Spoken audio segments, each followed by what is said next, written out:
छत्तीसगढ़ विधानसभा का पहला दिन हंगामा खेज था। विपक्ष ने पूरी ताकत पूरे तेवर से सरकार पर हमले किए। उन्होंने प्रश्न किया, ये जो 100 ग्राम का अंतर है, आखिरकार इसकी भरपाई किसान करेगा। जब क्विंटलों में इसकी भरपाई होगी और 100-100 ग्राम जोड़ा जाए तो सरकार बताए कि आखिरकार किसान को कितना धान एक्स्ट्रा देना पड़ रहा है और ये नुकसान कौन झेलेगा। छत्तीसगढ़ी बोली में उन्होंने कहा कि एक बोरा में धान भरा ही तो कई ग्राम की कमी या ज्यादा हुई, तेला बता दो। उसमें उन्होंने कहा कि मुझे कोई कमीशन नहीं चाहिए, मैं किसी कमीशन की बात नहीं कर रहा हूं, लेकिन मैं ये जरूर जानना चाहता हूं कि आखिर ये 100 ग्राम वाली गड़बड़ी किसने की है। कि जांच तो ईडी शराब की भी कर रही है, लेकिन सरकार ने शराब बेचना तो बंद नहीं किया बल्कि और बढ़ा के कर दिया। तो आखिर इस तरीके की बात सरकार क्यों कर रही है। छत्तीसगढ़ विधानसभा का पहला दिन हंगामा खेज था। विपक्ष ने पूरी ताकत पूरे तेवर से सरकार पर हमले किए। ध्यानाकर्षण के बाद स्थगन एक पेश किया गया, जिसकी ग्राह्यता पे लंबी चर्चा हुई। दोनों ही जो विषय थे, उन विषयों का केंद्र था धान खरीदी योजना, किसान, राइस मिलर्स की हड़ताल। इन विषयों पर चर्चा करते करते सरकार पर गंभीर आरोप विपक्ष ने लगाए, कई सवाल खड़े किए। भ्रष्टाचार से जुड़े हुए सवाल थे और इन सवालों के साथ साथ सरकार पर यह आरोप भी लगा कि सरकार ऐसी व्यवस्था कर रही है जिससे धान खरीदी को लेकर उदासीनता हो। धान खरीदी की बात तो हो पर धान खरीदी ना हो। बात चलते चलते ईडी तक जा पहुंची, शराब पॉलिसी तक जा पहुंची।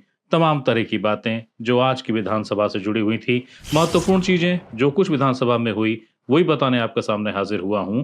नमस्ते, मेरा नाम है याकूब। धान खरीदी में बारदाना, बारदाने के साथ उनकी मिलिंग के लिए राइस मिल। ये वो मुद्दे जिन मुद्दों को लेकर ध्यानाकर्षण भी हुआ और स्थगन में भी इनकी चर्चा रही। ध्यानाकर्षण को पेश किया नेता प्रतिपक्ष डॉक्टर चरणदास महंत ने और उन्होंने ये कहा कि जो बारदानों का इस्तेमाल हो रहा है, उन बारदानों के वजन में 100 ग्राम की कमी है। उन्होंने कहा कि जब वो अलग अलग जगहों पे धान खरीदी केंद्रों पे जा रहे थे और उन्होंने ये देखने की कोशिश की कि धान खरीदी किस तरीके से हो रही है, तो बारदाने का उन्होंने वजन कराया। बारदाने का वजन 480 ग्राम था, जबकि इसका न्यूनतम वजन 580 ग्राम होना चाहिए। ध्यानाकर्षण में उन्होंने इस विषय को उठाया और विषय को उठाने के बाद उन्होंने ये कहा कि आखिरकार ये गड़बड़ी क्यों हो रही है। उन्होंने प्रश्न किया, ये जो 100 ग्राम का अंतर है, आखिरकार इसकी भरपाई किसान करेगा। जब क्विंटलों में इसकी भरपाई होगी और 100-100 ग्राम जोड़ा जाए तो सरकार बताए कि आखिरकार किसान को कितना धान एक्स्ट्रा देना पड़ रहा है और ये नुकसान कौन झेलेगा। डॉक्टर चरणदास महंत ने इस मसले को लेकर भ्रष्टाचार के सवाल उठाए। उन्होंने सरकार को प्रश्नांकित किया। उन्होंने कहा कि ये कैसे स्वीकार हो सकता है कि किसान अपनी ही जो उसकी भरपाई है, अनावश्यक की भरपाई 100 ग्राम की, वो किसान करे, जबकि इसमें दोष किसान का है ही नहीं। इस मसले को लेके उन्होंने जिस धान खरीदी केंद्र का जिक्र किया वो है तरेंगा, जिसमें उन्होंने कहा कि वो वहां पहुंचे थे और उसका बारदाने का जब वजन कराया गया तो वो 100 ग्राम कम था। इस मसले को लेके तमाम आंकड़ों की बात भी आई। उन्होंने कहा कि 17 करोड़ से अधिक की संख्या में जूट बारदाने खरीदे गए हैं और जिनका मूल्य 1000 करोड़ रुपए होता है, लेकिन जिस तरीके से औसत वजन कम है, उसका खामियाजा तो किसान को भुगतना पड़ रहा है। तो इस पूरे मसले को उठाते हुए उन्होंने कहा कि इस पूरे मामले की जांच विधायकों की समिति से आप करा लीजिए। इस पर खाद्य नागरिक आपूर्ति मंत्री दयालदास बघेल ने इस आरोप को खारिज कर दिया। उन्होंने कहा कि जब ये बात आई सामने, मैंने इसकी जांच कराई, अधिकारियों ने इसकी जांच की और कहीं कोई गड़बड़ी नहीं पाई गई है। इस मसले को लेकर उन्होंने तर्क दिया कि इसमें नमी जो है 22% की नमी है और इस तरीके के कारण से ऐसा लग रहा होगा कि मानक का जो मात्रा है, बारदाने का जो मानक मात्रा है उससे वो कम है, लेकिन ऐसा नहीं है। वो अधिकारियों की बात करते रहे, अधिकारियों के जांच की बात करते रहे कि उन्होंने जांच की है और इसमें कहीं कोई गड़बड़ी नहीं है। डॉक्टर चरणदास महंत इस पर नाराज हुए और उन्होंने सवाल किया, बल्कि उन्होंने उनका जो एक चीर परिचित अंदाज है, स्मित हास्य के साथ गहरी व्यंग कर देना, उस अंदाज में उन्होंने कहा कि छत्तीसगढ़ी बोली में उन्होंने कहा कि एक बोरा में धान भरा ही तो कई ग्राम की कमी या ज्यादा हुई, तेला बता दो। उन्होंने कहा कि किसान के एक बोरा में 100 ग्राम ज्यादा जाही कि नहीं जाही, नुकसान हुए कि नहीं हुए, तेला बता दो। क्विंटल में कतका नुकसान होत होही, तय कब जांच करा डाले, जबकि मंत्री ने यह कहा कि मैंने जांच कराई है। डॉक्टर चरणदास महंत ने सवाल किया कि आपने कब जांच करा दी। उन्होंने कहा कि अभी उसको बुला लेते हैं, जो धान खरीदी केंद्र में मैं गया था वहां से पूरे बारदाने बुला लीजिए, चलिए उसकी जांच करा लेते हैं। उन्होंने कहा कि 20-25 बोरों का गठान मंगा लीजिए और नाप लीजिए, 480 ग्राम उनका वजन है या 580 ग्राम वजन है। मंत्री जी को लेकर उन्होंने कहा कि हर किसान को एक बोरा में 100 ग्राम ज्यादा तौलाई होगी, तो इसकी भरपाई सरकार तो करेगी नहीं, तो इसको कौन भरपाई करेगा? जाहिर है किसान भरपाई करेगा। उन्होंने ये कहा आगे, जो उनका अंदाज था तंज का, उसमें उन्होंने कहा कि मुझे कोई कमीशन नहीं चाहिए, मैं किसी कमीशन की बात नहीं कर रहा हूं, लेकिन मैं ये जरूर जानना चाहता हूं कि आखिर ये 100 ग्राम वाली गड़बड़ी किसने की है। उन्होंने सवाल किया कि जिस तरीके से इसको मंगाया जाता है और जिस परिस्थिति में वो बारदाने आते हैं और उसके बाद जब वो धान खरीदी केंद्र पहुंचते हैं, इस बीच की जो प्रक्रिया है, कहीं वो तो गड़बड़ नहीं है। उन्होंने मंत्री पर सीधे भ्रष्टाचार का आरोप नहीं लगाया, लेकिन पूरी व्यवस्था को प्रश्नांकित कर दिया। इस मसले को लेकर जो उन्होंने मीडिया से जानकारी दी वो यहाँ है, देखिए। आक्रामक पूरी हमारी विधानसभा है, हमारे विधायक दल के सब लोग हैं, क्योंकि धान का ऐसा मसला है कि एक तरफ नरेंद्र मोदी जी की गारंटी नंबर 1 कि धान की खरीदी करेंगे, 21 क्विंटल और 3100 रुपये देंगे, और उसके बावजूद जो धान की खरीदी में गड़बड़ी हो रही है शुरू से। मैं खुद विधायक हूँ, नेता प्रतिपक्ष हूँ। मेरे क्षेत्र में धान खरीदी जिस दिन होना था उस दिन 4 जगह गया था, एक भी दुकान में खरीदी नहीं हुई, एक भी सोसाइटी में खरीदी नहीं हुई। अब जो खरीदी हो रही है तो किसानों को जो बोरे आए हैं वो बोरा 480 ग्राम का मैंने तौला के देखा, 480 ग्राम का निकल रहा है, जबकि बोरे का होना चाहिए 580 ग्राम का। मॉइस्चर भी होता है, तो मॉइस्चर में जो उनका नियत है वो 525 और 626 तक का वजन है, उसमें नियत किया गया है, मान्य किया गया है। मगर मेरे यहाँ ध्यानाकर्षण के उत्तर में मैं ये नहीं कह पाऊँगा कि माननीय मंत्री जी ने झूठ बोला, मगर मैं ये कह सकता हूँ कि माननीय मंत्री जी को उनके विभाग के अधिकारियों ने झूठ बोलने के लिए उत्साहित किया, प्रोत्साहित किया और मंत्री जी से सदन में झूठ बुलवाया। एक बहुत बड़ा गंभीर विषय है। वैसे आज हम सब लोग चर्चा कर रहे हैं इस स्थगन प्रस्ताव के माध्यम से, अभी चर्चा जारी है और बातें भी आएंगी, मगर जानबूझ करके ये सरकार या तो धान खरीदना नहीं चाहती, उन्होंने पहले आनावारी के नाम से लोगों को ये दिखाने की कोशिश की कि हम कम धान खरीदेंगे। दूसरी बात ये कि मिलर्स हड़ताल में होने के कारण या संग्रहण केंद्र में जगह नहीं होने के कारण अभी भी धान खरीदी बंद हो रही है धीरे धीरे, और धान खरीदी को जिस गति से चलना चाहिए नहीं चल पा रहा है। टोकन भी हमारे किसानों को नहीं मिल पा रहे हैं। अभी मिलर हड़ताल पर हैं, उनके नापने वाले हड़ताल पर हैं, और बार बार जो परेशानियां नाप पर, तौल पर और संग्रहण केंद्रों के बजाय जो हमारे वितरण वहाँ जहाँ संग्रहित किया जा रहा है, अभी बीज केंद्र खरीदे जा रहे हैं, बीज हमारे धान के, वहाँ भी अनेक प्रकार की गड़बड़ियाँ हैं। ना तो तौलने वालों को पैसे मिल रहे हैं, ना वहाँ काम करने वालों को पैसे मिल रहे हैं, तरह तरह की परेशानियाँ हैं। और हमको लगता है कि धान खरीदी में माननीय साय जी बिल्कुल चिंतित नहीं है, निश्चिंत भाव से काम करने में लगे हुए हैं।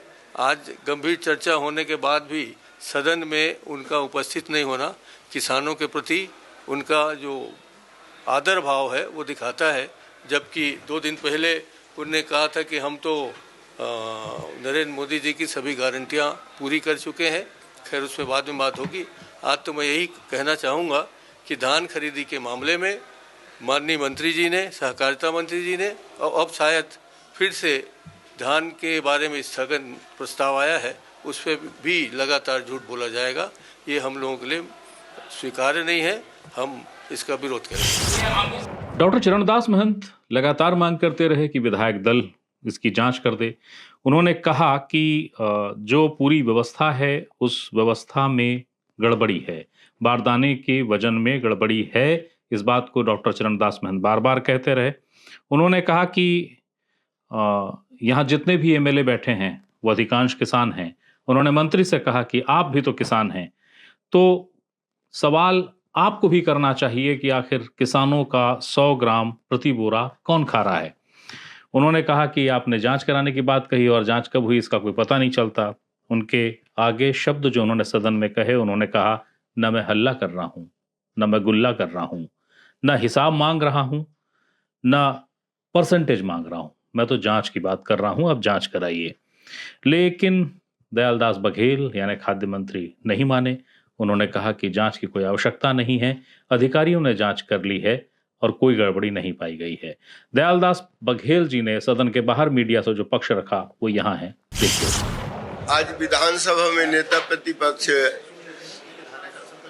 तिरंगा धान खरीदी केंद्र में जाकर के 2 बोरा को वजन किया है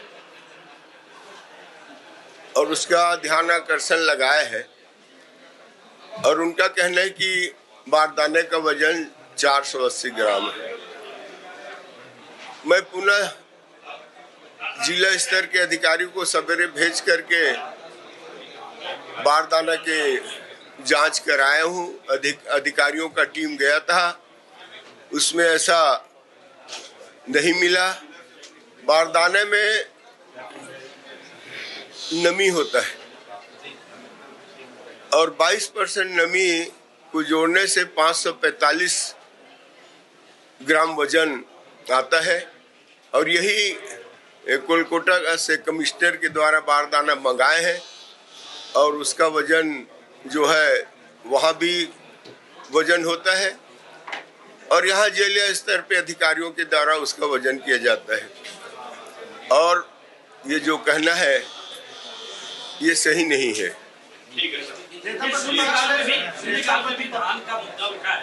धान खरीदी प्रभावित हो रही है, अलग अलग तरह की बातें आ रही है, उसको लेकर चर्चा चल रही है। अभी तो चर्चा शुरू हुआ है, लेकिन क्या है, धान खरीदी केंद्र में धान का खरीदी चल रहा है और धान खरीदी बंद हो गया है, ऐसा कहीं पे शिकायत नहीं आया है और धान का उठाव भी हो रहा है। संग्रहण केंद्र धान जा रहा है और हमारा धान खरीदी चल रहा है और अभी तक के 50 लाख मीट्रिक टन धान खरीदी किया जा चुका है। विपक्ष के आरोपों पर क्या कहना है? विपक्ष के आरोपों पे आप विपक्ष का आरोप है, विपक्ष तो आरोप लगाएगा ही, उनका काम है आरोप लगाना और कौन नहीं जानता उसके 5 साल के धान खरीदी में क्या नहीं हुआ है, सभी लोग जानते हैं। 500 से 700 करोड़ रुपए का जो है वो गड़बड़ी है, पैसा गबन किया जा रहा है, खाया जा रहा है, या सीधे आपके ऊपर आरोप लगा विपक्ष आरोप लगा। ये कहना गलत है। किस बात का आरोप? किस बात का आरोप बताए तो सही भाई, किस बात का आरोप, किस बात का गमन हुआ है, कुछ बताए तब ना। कहने से थोड़ी बारदाने में वहाँ कमिश्नर के यहाँ होता है उसका वजन और उसके बाद यहाँ जिला स्तर के अधिकारी लोग वजन करते हैं और नेताजी एक तिरंगा सोसाइटी में जाके एक बोरा तौल के आ गया। वैसा थोड़ी हो तो बंडल को तौल के आया ना, एक गठान 500 बोरी गठान होता है, गठान को तौल के आया, जबकि उसमें नमी रहता है, नमी को जोड़ा जाता है तो 545 ग्राम आता है और नेताजी जो बोला है वो ठीक नहीं, गलत। ध्यानाकर्षण के जवाब में जिस तरीके से सरकार का जवाब आया, सरकार डर रही अपने जवाब पे कि कहीं कोई गड़बड़ी नहीं है, तो इस जवाब से बहिर्गमन कर लिया विपक्ष ने। और इसके बाद भूपेश बघेल जी की ओर से, यानी पाटन के विधायक भूपेश बघेल की ओर से एक स्थगन आया जिसका विषय था कि धान खरीदी में अनियमितता और गड़बड़ी हो रही है। यह स्थगन ग्राह्यता के लिए कि ग्राह्य किया जाए या न किया जाए, इस पे चर्चा के लिए सत्ता पक्ष की ओर से संसदीय कार्य मंत्री केदार कश्यप ने सहमति दी और जब सहमति दी तो विधानसभा अध्यक्ष डॉक्टर रमन सिंह ने इस पर ग्राह्यता की चर्चा के लिए अनुमति दे दी। करीब 27 सदस्यों ने इस पर हस्ताक्षर किए थे और क्रमशः करके कमोबेश सभी जो कांग्रेस के सत्ता पक्ष के लोग थे उन्होंने इस पर अपनी बात रखी।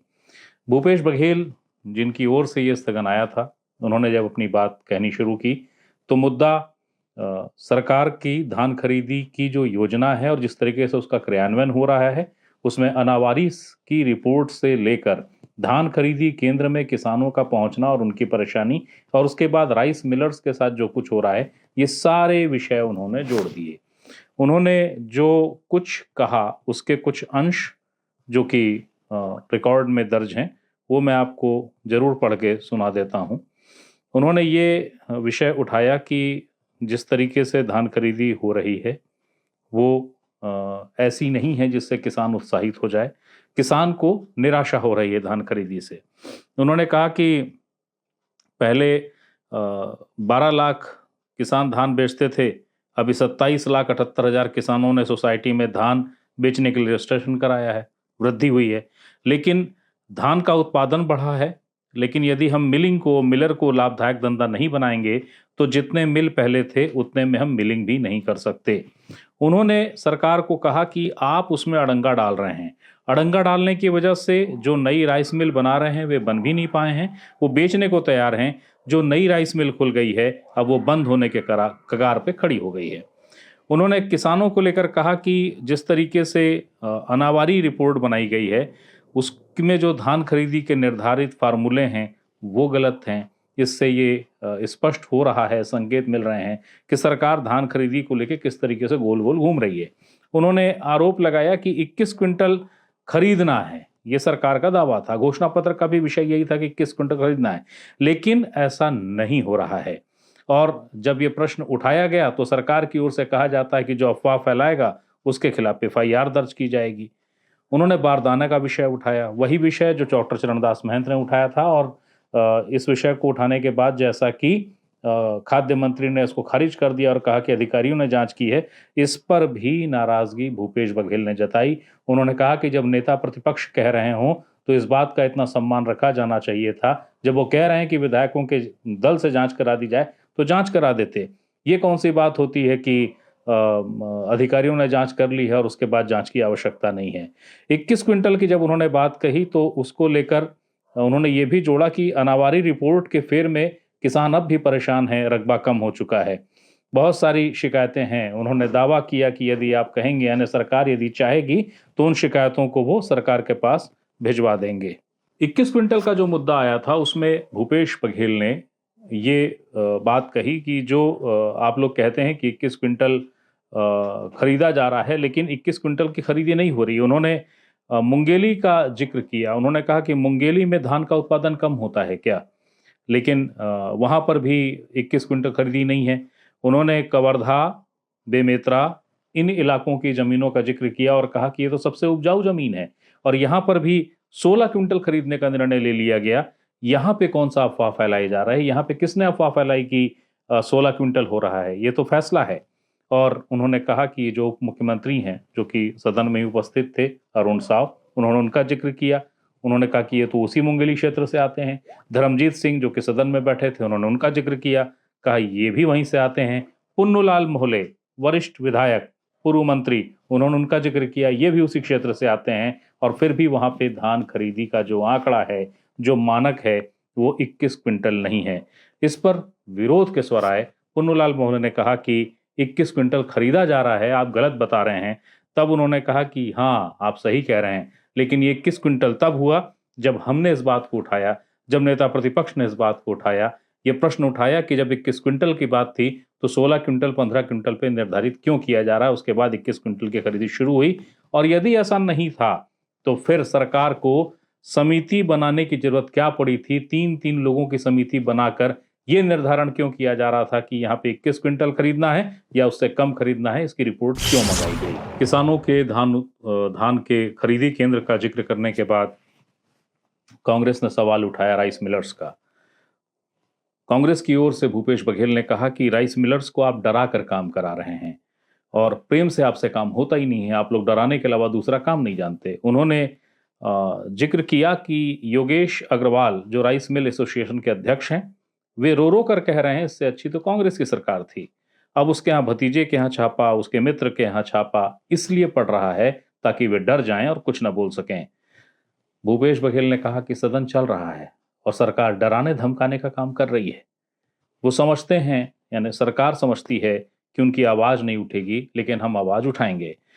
किसानों की बात भी उठाएंगे, राइस मिलर की बात भी उठाएंगे। ये बात अलग है, यानी भूपेश बघेल जी के शब्द हैं जो उन्होंने सदन में कहे। ये बात अलग है कि कोई राइस मिलर हमारे साथ नहीं है, सभी आपके साथ हैं, यानी भाजपा के साथ हैं, लेकिन फिर भी उनके साथ अन्याय हो रहा है और धान खरीदी की पूरी व्यवस्था चरमरा चुकी है। जितने भी धान खरीदी केंद्र हैं, जितना स्टॉक होना चाहिए उससे 2 गुना 3 गुना धान सोसाइटियों में पड़ा हुआ है। आप उठा नहीं रहे हैं और नहीं उठाने के कारण धान खरीदी बंद है, प्रभावित है। और हालत यह है कि 1 महीने से ऊपर आपकी धान खरीदी का समय हो चुका है, लेकिन 1/3 धान आपने नहीं खरीदा। किसान धान बेच नहीं पा रहे हैं, बहुत सारे किसान ऐसे हैं। तो इस बातों के साथ ये स्थगन की ग्राह्यता पे चर्चा हुई और उसके बाद जो विषय आया मीडिया के सामने, जब सदन से बाहर भूपेश बघेल आए, मीडिया से जब उन्होंने चर्चा की तो उनसे प्रश्न हुआ कि जो किसान जो राइस मिलर्स हैं उनका जो मूल मुद्दा है, जो मूल प्रश्न है वो ये है कि 22-23 का जो राइस मिलिंग का जो पैसा था, चूंकि उसकी ईडी की जांच चल रही है इसलिए भुगतान नहीं हो रहा है। भूपेश बघेल बिफर गए और उन्होंने बिफर पे कहा कि जांच तो ईडी शराब की भी कर रही है, लेकिन सरकार ने शराब बेचना तो बंद नहीं किया बल्कि और बढ़ा के कर दिया। तो आखिर इस तरीके की बात सरकार क्यों कर रही है? ये जो बात उन्होंने कही वो यहाँ है, देखिए। तो सरकार का सर दर्द है भाई, जब मालूम है सरकार को 160 लाख मीट्रिक टन धान उत्पादन होगा, उसकी खरीदी करनी है 21 क्विंटल के दर से, तो उसकी व्यवस्था पहले से कर लेना चाहिए। सरकार है किस लिए? केवल फीता काटने, फूलमाला पहनने के लिए। अमानक बारदाने का मामला भी उठा है। अमानक बारदाना का मामला हमारे नेता प्रतिपक्ष ने उठाया और मंत्री जी ने जवाब दिया कि जिस धान खरीदी केंद्र में आप गए थे, जहां 480 ग्राम बारदाने का वजन आया था, वहां मैंने अधिकारियों को भेजा और वहां बारदाने का वजन है बराबर आ रहा है जो मानक। इसका मतलब ये कि नेता प्रतिपक्ष झूठ बोल रहे हैं। इसी बात पे तो मैंने कहा कि भाई आप नेताजी को झूठा ठहरा रहे हैं और आपके अधिकारी सही बोल रहे हैं, तो आपके अधिकारी और विधायक सब मिलकर जांच कर ले, तो उसके लिए भी तैयार नहीं है। इसका मतलब दाल में कुछ काला है। तो दिन भर आज सदन जो चलता रहा उसके मूल विषय में धान था, धान खरीदी की व्यवस्था थी, किसान था, राइस मिल थे, और जैसा कि मैंने शुरू कहा ये विषय चलते चलते ईडी और शराब तक जा पहुंचा। पूरे दिन की कार्यवाही के महत्वपूर्ण मसले यही थे, जिसमें एक स्थगन था जो धान खरीदी की व्यवस्था को लेकर कांग्रेस की ओर से लाया गया था, और एक ध्यानाकर्षण था जो बारदाने में गंभीर अनियमितता को बताता है, जिसे नेता प्रतिपक्ष डॉक्टर चरणदास महंत ने पेश किया था। स्थगन अग्राह्य हो गया, लेकिन ग्राह्यता की चर्चा के जरिए कांग्रेस ने पूरी बात कह दी, सदन के रिकॉर्ड में दर्ज हो गई। और वहीं डॉक्टर चरणदास महंत ने गंभीरता से स्थापित कर दिया कि बारदाने में गड़बड़ी है, और सरकार ने जवाब में जरूर कहा कि कोई गड़बड़ी नहीं है, लेकिन प्रश्नांकित सरकार फिर भी हो गई है। तो आज दिन भर सदन की कार्यवाही का ये खास पूरा मसला था जो आपको बताना जरूरी था, क्योंकि हर सूचना और हर जानकारी पे अधिकार आपका है, मैं सिर्फ माध्यम हूँ। फिर कोई सूचना होती है, फिर कोई जानकारी होती है, वो देने में आपके सामने फिर हाजिर होऊंगा। तब तक के लिए प्रणाम।